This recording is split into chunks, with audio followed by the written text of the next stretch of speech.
네, 안녕하세요 여러분들. 지난 시간에 우리가 중세 유럽에 대한 변화 양상에 대해서 알아봤습니다. 자, 이제부터 우리가 공부해야 될 것은 크게 르네상스와 종교 개혁에 대해서 알아보는 시간을 가질 거예요. 여러분들, 이 르네상스에 대한 개념이 도대체 무엇인지, 그리고 어떻게 발생했는지부터 제가 설명드릴 거예요. 자, 바로 진행해 보겠습니다, 여러분들. 보시면 이제 르네상스입니다. 도대체 이 르네상스 시대가 의미가 무엇인지 제가 설명부터 해드릴게요. 설명하기에 앞서서 여러분들은 이 서양사의 흐름에 대해서 아실 필요성이 있어요. 그래서 제가 미리 판서를 해놨는데 여러분들이 잘 쫓아와 보세요. 자, 보십시오, 여러분들. 지금 크게 서양사를 제가 고대사랑 중세사랑 그 다음에 근대사로 제가 나뉘었습니다. 이 흐름들이 나뉠 수가 있는 건데요. 제가 간략하게 설명해 드릴게요. 이미 고대사랑 중세사는 쌤한테 배웠습니다. 그러니까 여러분들은 추가적으로 암기하시면 되는 거예요. 암기하기 전에 먼저 이해. 자, 보겠습니다. 서양 고대사는 여러분 대표적으로 무슨 나라들이 있었죠? 뭐 고대 그리스가 될 수도 있고요. 뭐 로마 제국이 될 수가 있습니다. 자, 그리스 로마 시대까지만 하더라도 이 서양의 어떤 사고방식이나 이런 가치관들은요, 철저하게 무슨 중심이었냐? 인간 중심적이었습니다. 여러분들, 인간 중심적이라는 거 그리스 문화의 특징이었던 거 기억나십니까? 인간 중심적이면서도 합리적인 문화였지 않습니까? 그렇죠. 자, 이런 고대 그리스의 문화, 바로 고대 그리스나 로마 정도가 이러한 특징을 가질 수 있다고 제가 설명을 드렸을 거예요. 자, 근데 중세라는 거 어느 시기부터냐면 게르만족의 대이동 이후에 프랑크 왕국과 같은 게르만 왕국들이 세워졌을 때, 자, 이때부터 이 시대를 우린 중세 시대라고 하는데, 중세 시대는요, 전혀 인간 중심적인 시대가 아니에요. 뭐가 중심이 되는 사회였을까? 우리 지난 시간에 배웠잖아. 철저하게 종교 중심적이에요. 크리스트교 중심적이에요. 자, 우린 이걸 가르쳐서 뭐라고 하냐? 철저하게 신중심적인 사고방식의 사회였어요, 여러분들. 자, 뭐 대표적으로 이 시대는 이제 게르만 국가들이 많았잖아요. 그렇죠? 여기까지 이해할 수 있죠, 여러분들? 자, 그러면은, 자, 이 근대라고 적혀 있는데, 이 근대라는 것은 중세시대 이후의 이야기예요. 그렇죠? 자, 그러면 중세시대 이후는 도대체 그 기점이 무슨 사건이 있길래? 십자군 전쟁 기억나세요? 그렇죠? 그리고 십자군 전쟁 이후부터는 왕권과 교황권의 대립, 이런 것들도 많이 바뀌었잖아요. 기억나십니까? 복습해볼까요? 중세시대에는 신중심적 사회야. 그러니까 교황권이 높겠어요, 낮겠어요? 높을 수밖에 없는 거야. 그리고 교황권이 높다 보니까 왕권은 낮을 수밖에 없는 거고요. 그럼 적어도 근대시대는 정반대란 이야기야. 그치? 오늘은 그거부터 공부하는 게 아니라 사상적으로 보자는 겁니다. 이 근대시대부터는요, 이 중세시대에 대한 반성으로 시작돼요. 반성. 이 반성이 무슨 말이냐? 중세시대에는 인간 중심적이지 못하고 너무나 신중심적으로 생각을 하다 보니까 사람들이 반성을 하기 시작하는 거야. 우리가 너무 우리 인간 스스로의 내면을 들여다봐야 되는데 자꾸만 신중심적으로만 바라보니까 우리 인간의 문화가 발달이 더딘다. 이런 반성들이 나오기 시작하는 거야. 그래서 이 근대 시대부터는 자, 신중심적 사고가 아니라 이제 새롭게 달라진 양상이야. 마치 어느 시대로? 고대 그리스 로마 때처럼 인간 중심적인 사고방식으로 돌아가자는 거야, 얘들아. 그러니까 쌤 말은 무슨 말이에요? 이런 인간 중심적인 사고방식으로 다시 가자는 겁니다. 다시 돌아가자는 거예요. 그러면 쌤은 저 여러분들에게 여쭤보고 싶어요. 다시 돌아가자는 건 어디로 돌아가자? 절대 중세가 아니라는 거예요. 고대로 돌아가자는 거예요. 그러면 고대로 돌아가자는 것은 고대 시대가 가지고 있었던 생각, 인간 중심적인 사고방식으로 돌아가자는 거예요. 우린 이것을 가르쳐서 뭐라고 하냐면 괜히 어려운 말로 르네상스라고 하는 거예요. 이 르네상스의 뜻이 뭐냐면 어렵지 않아요. 돌아가자. 이런 의미를 갖고 있는 게 바로 르네상스의 뜻이에요. 느낌 잡으셨습니까? 자, 그러면 이 르네상스 시대를 근대라고 제가 임의적으로 구분해봤는데, 그러면 제가 이 말씀을 드린 이유, 즉 르네상스 시대가 무엇인지, 그리고 어떤 흐름 속에서 진행되는지를 파악해드리기 위해서 제가 이렇게 설명드린 거예요. 느낌 잡으셨나요, 우리 친구들? 좋습니다. 자, 여기까지 공부하셨다면 이제 제가 유럽에 대한 지도를 간략하게 또 그릴 거예요. 제가 항상 하는 이야기지만 여러분들, 제가 미술 선생님 아니까 여러분들 너그럽게 양해 부탁드릴게요. 자, 유럽 지도를 한번 그려볼게요. 자, 여기가 이베리아 반도고요. 여기가 이제 이탈리아 반도, 여기가 그리스, 그 다음에 여기 소아시아. 오늘은 좀 그림이 별로다, 그죠? 내가 봐도 진짜 그림 별로야. 자, 그 다음에 이렇게 돼 있고 여기 유럽이 될 수 있어요. 자, 제가 이야기하고 싶은 부분은 뭐냐면 이 유럽이에요. 사실상 이건 중요하지 않아요. 자, 르네상스는 이제 유럽에서 일어난 큰 변화예요. 그죠? 이 르네상스에서 발달된, 첫 번째로 발달된 곳이 어디냐면 지리적으로 좀 나눠보자는 거예요. 자, 임의적으로 나눠볼 거예요. 자, 유럽을 크게 2등분했을 때 이 지역은 남유럽이 되겠고요. 이 지역은 북유럽이 되는 거예요. 자, 간략하게 써볼까요? 여기가 북유럽이 되는 거고, 그 다음에 이쪽이 어디예요? 남쪽에 있으니까 남유럽이 되는 거예요. 이렇게 되는 거예요. 자, 르네상스는 남유럽에서 발생된 르네상스의 방식과 북유럽에서 일어난 르네상스 운동의 방식이 조금씩 달라요. 그것 때문에 제가 설명드린 거거든요. 자, 이 남유럽 지역의 대표적인 지역이 어딜까요? 뭐 여러분들 이 이탈리아 반도가 될 수가 있어요. 이 이탈리아 반도에서 무슨 문명이 있었죠? 로마 문명이 있었죠. 그렇죠? 뭐 고대 그리스까지도 포함될 수 있는 이런 고대 문명이 아주 잘 간직한 곳이었어요. 그렇기 때문에 이 남유럽 르네상스가 발달한 곳은 애초에 이탈리아 중심으로 발전될 수밖에 없었던 거예요. 느낌 잡으셨나요? 자, 여기서 끝나지 않습니다. 그 다음에 르네상스가 시작된 배경이 또 있어요. 그게 바로 뭐냐면 제가 지난 시간에 얘기했을 것 같은데 이쪽이 이제 이슬람 아이들이 있어요. 이제 오스만 투르크라는 아이들이 있는데 비잔틴 제국이라고 있었거든요.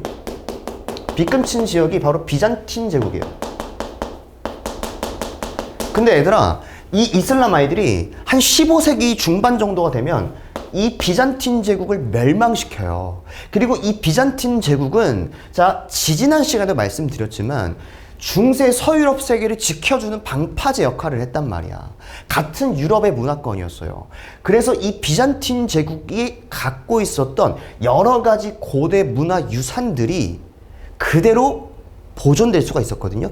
이 보존된 자료들을 학자들, 즉 비잔틴 제국의 학자들이 정치적으로 망명을 해요. 어디로 망명해? 이탈리아로 망명해요. 쌤이 이 이야기를 왜 할까? 아, 이 남유럽에서 르네상스가 일어날 수밖에 없었던 이유는 바로 뭐야? 비잔틴 제국이 멸망하는 과정에서 고대 문화 유산을 간직하고 있었던 비잔틴 제국의 학자들이 갈 곳이 없는 거야. 그래서 어디로 가? 그나마 비슷한 고대 로마 문화를 간직하고 있었던 이탈리아로 망명하게 된 거야. 그러니까 이러한 사조가 고대 문화를 간직하고 있었던 이런 흐름들이 르네상스 양식으로 나타날 수밖에 없었다는 거예요. 느낌 잡으셨나요, 여러분들? 공부 이렇게 하는 거예요. 그냥 무작정 암기하지 마십시오. 자, 이제 여러분들 제가 설명드릴 건 다 드렸으니까 이제 PPT로 돌아가서 자세하게 알아보겠습니다. 보겠습니다, 여러분들. 자, 보겠습니다. 남유럽 르네상스의 배경이에요. 자, 그러면 남유럽 르네상스가 시작될 수밖에 없었던 배경, 즉 원인이에요. 왜 일어났을까? 간단하게 알아볼게요. 이 제국의 멸망으로 많은 학자들이 이주했대. 이제 느낌 잡으셨습니까? 그럼 여기서 이야기할 수 있는 무슨 제국이 멸망했길래? 그렇지, 얘들아. 비잔틴 제국이 멸망한 거야. 제가 지도 설명을 드렸기 때문에 여러분들이 이제 쉽게 이해할 수 있는 거예요. 비잔틴 제국이 무슨 제국인데? 서로마 제국이니? 동로마 제국인 거 기억나시죠? 자, 이 동로마 제국이 멸망한 관계로 수많은 동로마 제국의 학자들이 이탈리아로 이주한 거예요. 이해하셨습니까? 자, 그렇기 때문에 두 번째 줄 바로 보겠습니다. 고대 로마 문화 유산이 보존될 수밖에 없었다. 이것은 비잔틴 제국 학자들이 가지고 있었던 고대 문화 유산 자료뿐만 아니라 이탈리아 안에서 자체도 지리적으로 로마의 영향을 많이 받았기 때문에 어떻습니까? 고대 로마 문화 유산을 보존할 수밖에 없었고 그런 것들이 장점화돼서 르네상스로 발전될 수밖에 없었다는 거죠. 자, 세 번째가 되겠죠. 부유한 상인들의 문화적인 욕구. 이게 무슨 말일까, 우리 친구들? 생각을 해보세요. 부유한 상인들의 문화적인 욕구. 이거 지지난 시간에 배웠던 걸 한번 연관돼서 생각해 보세요. 느낌 잡으셨나요? 아직 느낌 못 잡으셨다면 제가 설명해 드릴게요. 기억나세요, 우리 친구들? 자, 십자군 전쟁 이후에 이탈리아가 상업적으로 많이 번성했다는 거 기억나세요? 그 이유가 뭐예요? 십자군 아이들이 다 이탈리아로 모였잖아. 기억나시죠? 이 과정 속에서 이탈리아의 수많은 도시들이 발전했고 상업 또한 발전했다. 그치? 자, 이게 이거랑 연관돼 있어. 부유해진 상인들이 이탈리아의 수많은 상공업자들이나 상인들이 이제 잘 살게 된 거야. 그러다 보니까 이제는 먹고 사는 거에 집착할 필요성이 없는 거야. 이젠 여유로워지다 보니까 여가 생활, 스포츠 생활, 취미 생활 이런 것들에 관심을 갖다 보니까 문화적인 욕구, 뭔가를 좀 가치 있어 보이는 문화적인 그런 것들은 뭐가 없을까 찾던 차에 이들의 생각 또한 르네상스에 영향을 줬다는 거예요. 느낌 잡으셨나요? 우리 친구들? 어렵지 않아요. 이제 이 의미가 무슨 말인지 알아야 될 거예요. 자, 저는 이거를 진짜 추천드리고 싶어요. 부유한 상인들의 문화적인 욕구라는 것은 전제 조건이 필요해. 왜? 무슨 도시가, 어느 나라에서 무슨 도시가, 그렇지.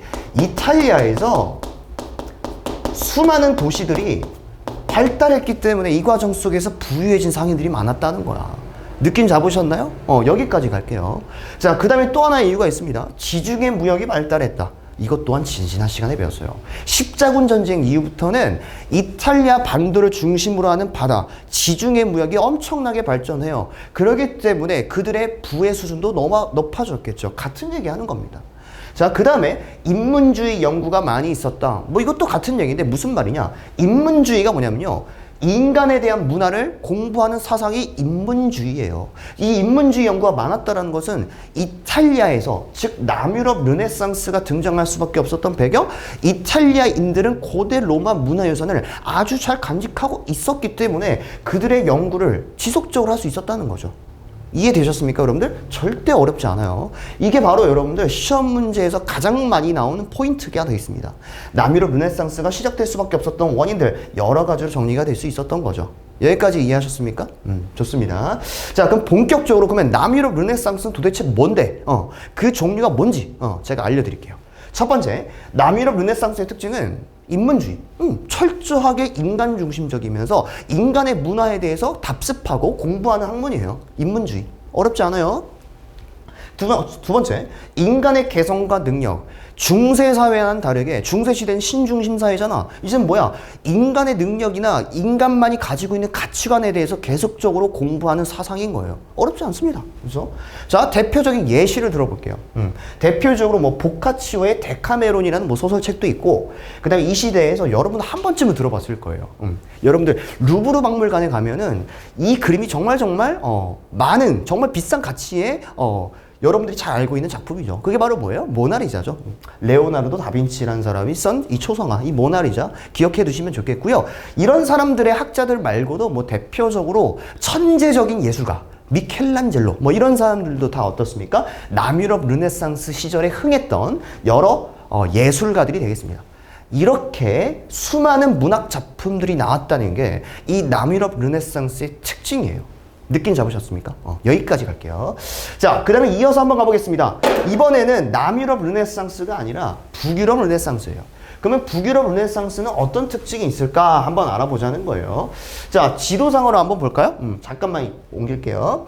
자, 보시면 이 남유럽 르네상스가 시기적으로 먼저고 그 이후에 이제 북유럽 르네상스가 발전된 건데, 남유럽 르네상스의 대표적인 국가는 이탈리아라고 제가 이야기해드렸죠. 북유럽 르네상스는 굳이 말씀드리자면 뭐 독일 정도가 될 수 있고, 뭐 독일 말고도 스위스, 뭐 프랑스 북부 이 정도가 될 수가 있어요. 이 북유럽 르네상스랑 남유럽 르네상스가 어떤 차이가 있냐? 남유럽 르네상스는 철저하게 인문 중심주의적이거든요. 즉 인간에 대한 문화에 대해서 계속적으로 공부하는 게 끝이에요. 근데 북유럽 르네상스는 이게 없는 건 아니야. 있긴 있는데 이거보다 좀 더 발전된 형태, 색다른 형태가 발전돼요. 그게 바로 뭐냐면 여러분들, 자, 필기 내용을 보면서 알아보겠습니다. 자, PPT를 보겠습니다. 북유럽 르네상스의 특징은, 자, 읽어볼게요. 현실 사회 및 교회의 여러 문제점을 비판했다. 이 말이 무슨 말이냐, 여러분들. 자, 이 북유럽 르네상스 같은 경우는, 자, 남유럽 르네상스랑 좀 다르게 현실 사회에 대해서 비판하기 시작해요. 지금 현실 사회가 뭔가 잘못된 거예요. 개혁이 필요해요. 라면서 계속적으로 비판적인 목소리를 내는 것이 바로 북유럽 르네상스의 특징이었습니다. 또 하나의 얘기를 들자면, 이 현실 사회 교회뿐만의 비판이 아니라 이런 것들을 어떻게 해결하려고 이것을 좀 변화시키려는 노력들이 있었어요. 그런 것들을 가르쳐서 우리는 사회 개혁적인 성격이 될 수가 있습니다. 자, 대표적인 예시를 들어볼게요. 당시 이 북유럽에서는요, 교황이 있었어요. 당시 교황은 여러분들 중세시대보단 강력한 성장을 하진 못했지만 그래도 썩어도 준치예요. 교황은 교황입니다. 그래서 이런 교황이 좀 부패한 모습들이 보여져요. 교황뿐만 아니라 이 성직자들이 부패해져요. 막 토지도 갖게 되고 그 다음에 성직자도 매매하게 되고 이런 어떻습니까? 부패한 모습들이 보여지는 거야. 그거를 이젠 백성들이나 혹은 상민들이나 혹은 어떻습니까? 수많은 예술가들이 이러한 더러운 현실들, 이러한 부정부패한 현실들을 가만히 보고 있지 않았다는 거야. 이런 것들을 비판하기 시작했다는 거예요. 여기까지 느낌 잡으셨습니까? 자, 대표적으로 특징에 대해서 알아보자면 예시가 있습니다. 토머스 모어라는 사람이 유토피아라는 소설을 써요. 이 유토피아라는 뜻 자체가 굉장히 좀 여러 가지 생각을 할 수 있게끔 하는 내용인데요. 어디에도 없다는 뜻이에요. 이상사회거든요. 그러니까 이 토머스 모어가 꿈꾼 세상은 사실상 현실 세계에선 존재하지 않는 세계인 거예요. 그 정도로 이 사회 비판적인 목소리가 굉장히 강력한 이런 문학 작품이 바로 유토피아가 되겠습니다. 그 다음에 두 번째로 뭐 에라스무스의 우신예찬, 이것도 굉장히 유명한 작품이죠. 그 다음에 마지막으로 세르반테스의 돈키호테. 이 돈키호테만큼은 여러분들이 정말 많이 들어봤을 거예요. 초등학교 때부터 돈키호테 기사. 이게 무슨 말이냐면 돈키호테라는 기사를 희화화시키면서 풍자화시킨 거예요. 무슨 말이냐? 여러분 중세시대에 있어서 기사하면 어떤 느낌이었냐? 높으신 분, 당당하신 분, 힘이 센 분, 이렇게 강력한 권한을 가진 그런 계급이 바로 기사였거든요. 근데 이 세르반테스의 돈키호테의 소설의 내용을 보면은 이 돈키호테라는 기사를 굉장히 우스꽝스럽게 표현해요.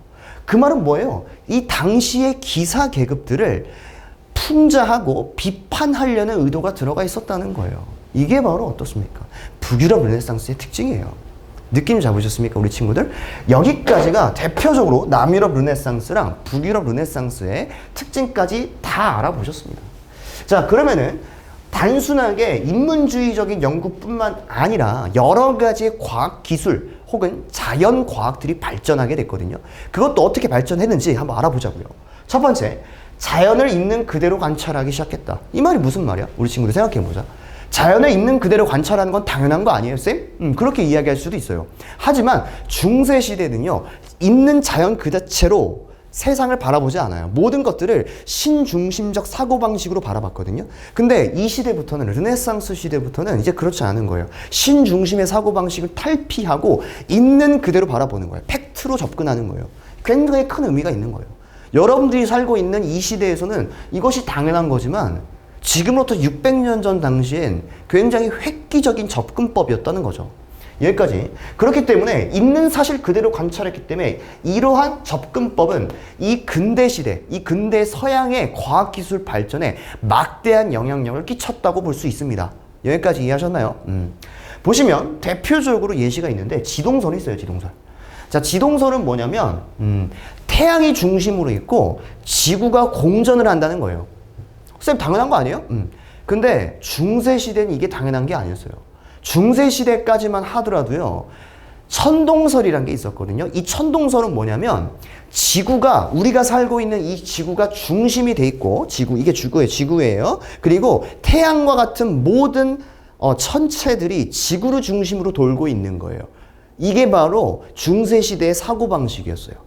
이게 바로 천동설이었거든요. 근데 이걸 탈피한 거예요. 지동설은 바로 뭐야? 이제는 지구가 스스로 태양을 중심으로 돈다는 거예요. 우린 이걸 뭐라고 해요? 공전이죠, 공전.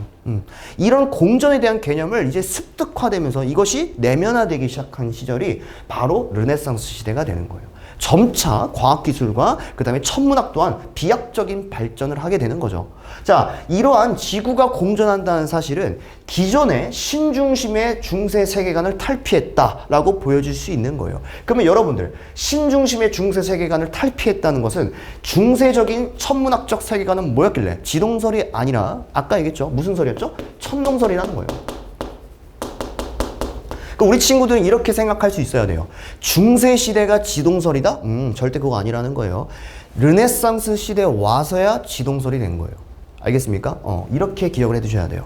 좋습니다. 뭐 대표적인 과학자들로는 뭐 코페르니쿠스가 있고요. 많이들 들어보셨을 거예요. 그 다음에 이제 망원경의 귀재, 이제 갈릴레이가 될 수 있습니다. 그렇죠?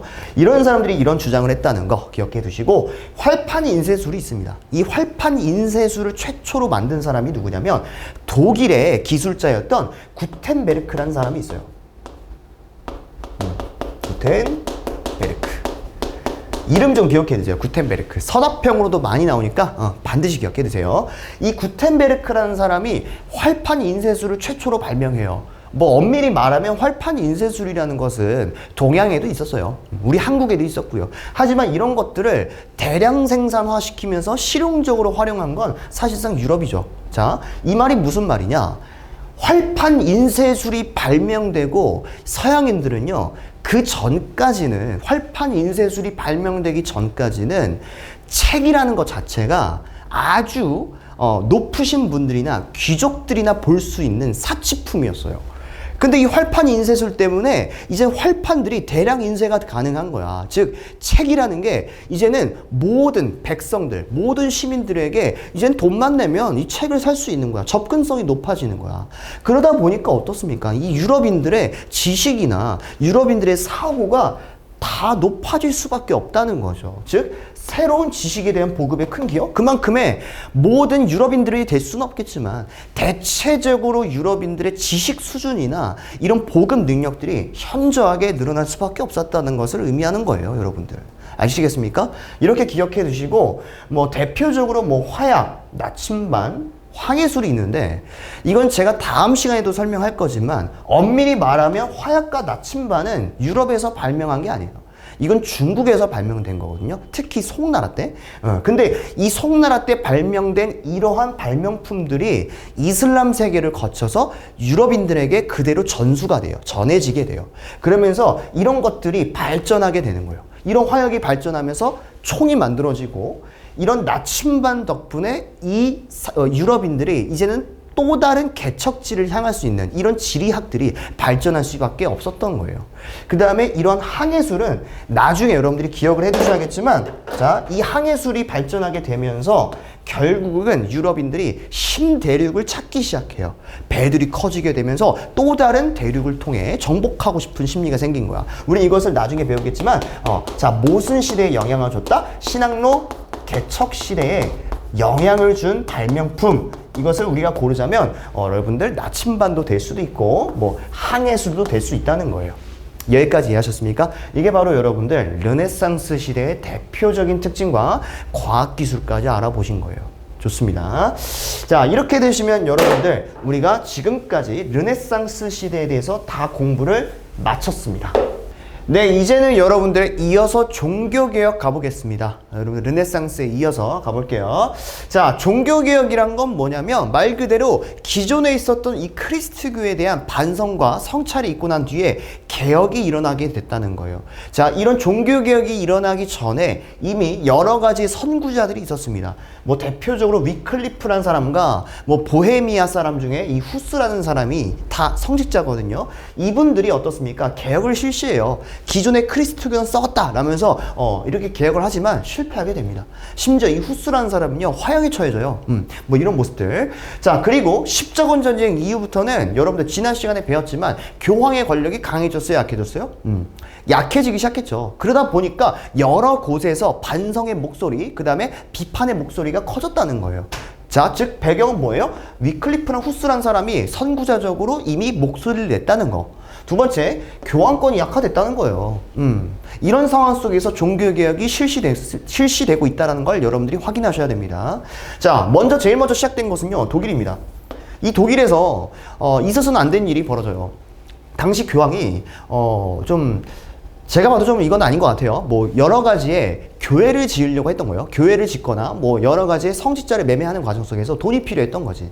이 과정 속에서 교황이 수많은 백성들을 불러놓고 너희들은 그 죄가 있지만 나를 통해서 너의 죄를 사할 수 있다 라면서 사람들에게 선동을 해요. 그게 바로 뭐예요? 면벌부예요. 너가 나에게 돈을 주면 내가 너에게 면벌부를 줄 것이니 너의 죄는 사해 줄 것이다 이게 어디 동네 아저씨가 이야기한 것도 아니고 당시 유럽의 썩어도 준치인 교황이 말한 거니까 수많은 유럽인들이 이 사실을 믿고 교황님에게 면벌부를 사고 팔아요. 뭐 이런 것들이 이루어져요. 이걸 보다 못한 사람이 바로 누구였냐면 당시 독일의 대학 교수였던 이 루터라는 사람이 있어요. 이 루터가 어떻습니까? 게시판에다가 95개조 반박문을 적어놔요. 이 교황이 그동안 해왔던 여러 가지의 부정부패한 모습들을 그대로 날석에 완전 비판을 한 거죠. 이게 바로 95개조 반박문이 되겠습니다. 이 95개조 반박문 덕분에 당시 사회는요, 엄청난 혼란을 낳게 됩니다. 이 과정 속에서 결국 이 루터가 따로 하나의 종파를 만들게 되고요. 이 루터파랑 기존에 있었던 교황이 중심으로 이루어져 있었던 이 크리스트교 있죠. 우린 이제 가르쳐서 이 루터파와 같은 것들을 새로운 종교, 즉 신교라고 부를 거고요. 그 다음에 원래 기존에 있었던 종교 자체, 크리스트교를 이제는 구교라고 하는 거예요. 이런 구교와 신교 간의 갈등이 심해지자 결국 일단락이 됩니다. 그 일단락이 되는 화의가 바로 있어요. 그 화의가 바로 뭐냐면 아우쿠스 부르크 화의입니다. 이 아우쿠스부르크 화의에서 결국은 신교와 구교 간의 갈등 속에서 협의를 맺어요. 이 루터파를 공식적으로 인정을 하게 되는 겁니다. 이렇게 되면서 종교개혁이 빠르게 퍼져나가게 된다는 거죠. 이것이 무슨 의미를 가져다 주는 거냐면 생각을 해보세요. 중세시대에 있어서는 교황의 말은 절대적이었어요. 하지만 이제 교황의 말에 대해서 이제 비판하고 공격하기 시작하는 거예요. 이거는 이때 당시로선 상상도 하지 못한 거였죠. 얼마나 혁신적이었습니까? 그래서 종교개혁인 거예요. 여러분들 아시겠죠? 자, 여기까지 여러분들이 기억을 해두시고요. 네, 그 다음 이제 이어서 한번 가보겠습니다. 종교개혁 뒤에 또 어떤 일들이 있었는지. 자, 독일이 있었다면 여러분들 이번엔 스위스예요. 스위스 같은 곳에서는 대표적인 사람이 있어요. 이 사람이 바로 누구냐면 여러분 칼뱅입니다. 칼뱅. 써볼게요. 칼뱅. 이 칼뱅이라는 사람이 있는데요. 이 칼뱅이라는 사람이 루터와는 또 다른 주장을 하게 됩니다. 그 주장이 바로 뭐냐면 이 구원 예정설이에요. 이 구원 예정설은 뭐냐면 이런 거예요. 중세시대에 있어서는 모든 사람들의 사고방식은 모든 인간은 태어날 때부터 죄가 있는 거예요. 우린 이걸 원죄라고 하거든요. 너무 어렵죠. 원래부터 죄가 있는 거예요. 근데 쉽게 얘기하자면 칼뱅은 그걸 뒤엎어버린 거예요. 무슨 소리냐? 인간을 태어날 때부터 죄가 있는 게 아니다. 우리의 구원받을 대상은 이미 신께서 예정해 주셨다. 이미 계획해 놓으셨다. 이게 바로 뭐예요? 구원 예정설인 거예요. 그러니까 우리가 굳이 면벌부에 대해서 우리가 돈을 내고 할 필요가 없다는 거예요. 칼뱅은 이걸 지적한 겁니다, 여러분들. 이 구원 예정설과 뭐 직업 소명설도 있습니다. 이 직업 소명설 같은 경우는 뭐냐면, 자, 이 직업이라는 것은 한마디로 신이 모든 사람들에게 내려준 명령인 거예요. 그렇기 때문에 이러한 직업에 대해서 우리가 열심히 노동을 한다면 그 노동을 통한 대가, 뭐 돈이 벌 수가 있고 그 돈이 많이 벌 수도 있겠죠. 이런 부의 축적 과정을 그대로 인정해버립니다. 왜 인정을 해요? 부가 많다? 이것은 신이 내려준 명령을 그대로 잘 이행한 거예요. 잘 따라와 준 거예요. 여기까지 이해하셨습니까? 자, 이러한 정신을 가르쳐서 우리는 직업 소명설이라고 합니다. 이어서 한번 가볼게요. 자, 이 칼뱅이라는 사람은 이 노동자들, 뭐 혹은 여러 가지 상인들이나 여러 평민들에 대해서 근면함과 성실, 절약 정신을 강조하고요. 이런 과정 속에서 이 직업 소명설을 통해서 우리는 노동을 강조했다고 볼 수가 있는데요. 이 노동을 통해서 우리가 더 많은 부를 축적하는 것을 그걸 죄악시하지 않았습니다. 그걸 긍정적으로 생각했어요. 왜? 신이 명령하신 거니까요. 우린 이것을 직업 소명설이라고 해요. 이런 부의 축적을 인정했다는 것은 결국 상공업자들이나 상인들 입장에서는 너무나 좋은 이론이었던 거죠. 그래서 이 칼뱅에 대한 교리를 누가 지지해줬다? 상공업자들이 엄청나게 지지했습니다. 뭐 상공업자뿐만 아니라 수많은 상인들도 그 예시가 될 수가 있겠죠. 여기까지 이해하셨습니까, 여러분들? 칼뱅의 종교개혁은 이렇게 이루어졌다는 거 기억해 두시기 바랍니다. 자, 좋습니다. 그 다음에 이어서 영국 한번 가볼게요. 영국도 재밌어요. 이거 좀 여러분 시간이 많으면 제가 좀 썰을 풀면서 설명해 드릴 텐데, 자, 그냥 간략하게 갈게요. 영국 같은 경우는 여러분들 당시에 왕이 헨리 8세였어요. 근데 이 헨리 8세가 바람둥이였어. 그래서 결혼을 했는데도 불구하고 다른 여자가 좋았던 거야. 그래서 이혼을 하고 싶었던 거야, 원래 부인과. 그래서 이혼을 하려면 당시 헨리 8세는 크리스트교 신자였기 때문에 명목상 교황의 허락이 있었어야 됐어요. 근데 이 교황이 허락을 안 해주기 시작한 거야. 근데 이 헨리 8세는 성격이 좋아 안 좋아? 아, 성격이 장난이 아니에요. 교황, 네가 지금 나한테 감히 거부장을 내? 하면서 이 헨리 8세가 화가 머리끝까지 나가지고 어떻습니까? 이 로마 교회로부터 완전히 탈퇴해요. 난 이제 더 이상 크리스트교 신자가 아니야! 라고 얘기한 거예요. 그러면서 자기가 하나의 교회의 수장이 되겠다라고 선포를 합니다. 이게 바로 수장령이에요. 그렇게 되면서 영국은 특이하게 크리스트교가 아닌 이 영국만의 교회가 만들어져요. 그게 바로 뭐예요? 이 영국 국교회가 만들어지게 됐다는 거예요. 시험 문제에서는 이 헨리 8세의 이혼 문제에 대해서 교황이 반대했다라는 거. 그래서 헨리 8세가 화가 나서 수장령을 반포하고 이것이 곧 영국만의 새로운 종교인 영국 국교회가 만들어졌다. 이렇게 기억해 두시는 거예요. 여기까지 이해하셨습니까? 좋습니다. 그 다음에 이제 마지막으로 30년 전쟁이 있습니다. 이 30년 전쟁 같은 경우는 아까 제가 이야기했죠. 구교와 신교가 있어요. 이 구교와 신교는 뭐냐면 아까 구교는 뭡니까? 여러분 교황을 중심으로 하는 원래 있었던 크리스트교 세력들이고요. 이 신교 같은 경우는 누가 될 수 있겠습니까? 자, 이 크리스트교를 비판했던 세력들, 그렇죠? 이런 세력들을 가리켜서 새로운 종교, 신교가 되는 거예요. 여러분들 상위권 학생들에게 추천드립니다. 이 신교를요, 여러분 다른 말로 또 뭐라고 하냐면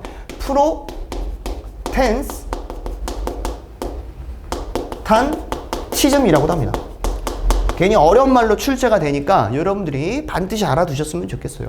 신교에 대한 동의어는 뭐라고요? 프로테스탄티즘이라고 합니다. 알겠죠? 이 구교와 신교가 아우쿠스부르크 화의에서 일단락이 됐지만 서로 사이가 계속적으로 안 좋아지고 있는 상황이었어요. 그러다 보니까 결국 폭발해버리게 된 거예요. 그래서 구교와 신교가 서로 맞닥뜨려서 싸운 전쟁이 바로 30년 전쟁입니다. 약 30년 동안 싸웠다고 합니다. 자, 이 30년 전쟁은 단순하게 어느 한 국가와 어느 한 국가가 싸운 게 아니라 수많은 유럽의 국가들이 참여한 전쟁이기 때문에 국제적인 성격을 갖고 있고요. 이 결과로 맺어진 조약이 베스트팔렌 조약이거든요. 이 베스트팔렌 조약의 내용 좀 기억해 두세요. 여러분들. 이 베스트팔렌 조약 이후부터는 사실상 이제는 신교를 믿든 구교를 믿든 모든 유럽인들은 거기에 대한 신앙의 자유가 인정이 된 게 바로 어떻습니까? 이 베스트팔렌 조약의 핵심입니다. 여기까지 이해하셨습니까? 비교해서 분석하셔야 될 건 아우쿠스부르크 화의랑 그 다음에 여러분들 베스트팔렌 조약의 차이점을 알아두셨으면 좋겠어요. 여기까지 이해하셨습니까? 자, 이렇게 되시면 여러분들이 이번 시간을 통해서 르네상스랑 종교개혁까지 다 끝났습니다. 좀 여러분들이 버거웠을 텐데 그래도 끊지 않고 잘 따라와 주셔서 너무 감사드려요. 진짜 고생했어요. 자, 한번 보겠습니다. 여러분들 문제풀이하고 이제 마칠 거니까 좀만 더 보겠습니다. 르네상스가 등장한 배경으로 옳지 않은 것입니다. 배경이죠. 배경이란 건 여러분 원인이죠. 옳지 않은 것입니다. 기억해 두시고 자 보겠습니다. 1번 지중해 무역이 발달했다. 맞습니까? 십자군 전쟁 이후에 지중해 중심으로 무역이 발전했잖아. 그렇지? 이건 맞는 말이겠지. 2번 보겠습니다. 비잔티움 제국 출신의 학자들이 망명했다. 기억나세요?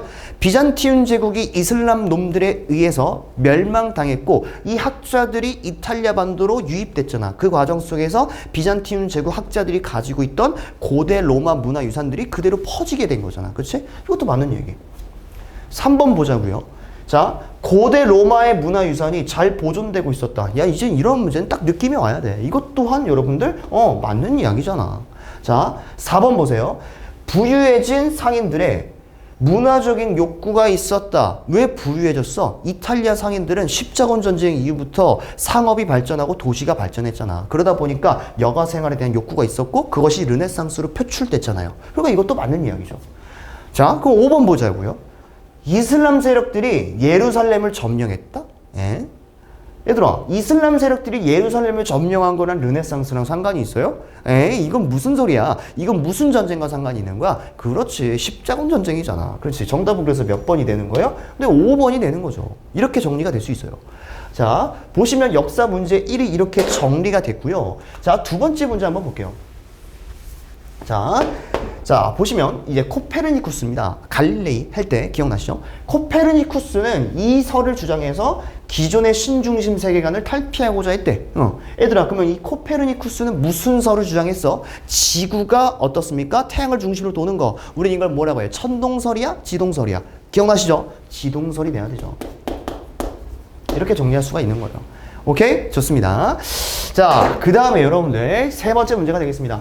자, 교황의 면벌부 판매로 인해서 화가 머리 끝까지 난 누가 95개조 방만문을 발표했어? 바로 누가 되는 거예요? 칼뱅이야? 아니면 누가 되는 거야? 루터가 되겠죠. 이렇게 정리할 수가 있는 거예요, 우리 친구들. 자, 좋습니다. 이렇게 해서 여러분들 이번 시간 르네상스랑 종교개혁까지 다 끝났습니다. 오늘 너무나 고생 많으셨습니다. 감사합니다.